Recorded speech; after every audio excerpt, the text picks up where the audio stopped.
کیا تم یہ خیال کرتے ہو کہ یوں ہی بہشت میں داخل ہو جاؤ گے؟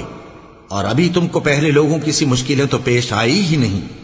ان کو بڑی بڑی سختیاں اور تکلیفیں پہنچیں اور وہ صعوبتوں میں ہلا ہلا دیے گئے، یہاں تک کہ پیغمبر اور مومن لوگ جو ان کے ساتھ تھے سب پکار اٹھے کہ کب اللہ کی مدد آئے گی.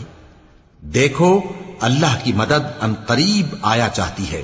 اے نبی، لوگ تم سے پوچھتے ہیں کہ اللہ کی راہ میں کس طرح کا مال خرچ کریں.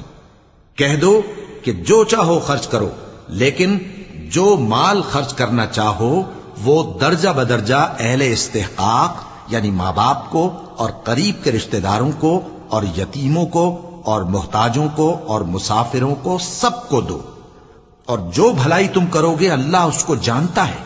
مسلمانوں، تم پر اللہ کے رستے میں لڑنا فرض کر دیا گیا ہے، اور وہ تمہیں ناگوار تو ہوگا، مگر عجب نہیں کہ ایک چیز تم کو بری لگے اور وہ تمہارے حق میں بھلی ہو، اور عجب نہیں کہ ایک چیز تم کو بھلی لگے اور وہ تمہارے لیے مضر ہو.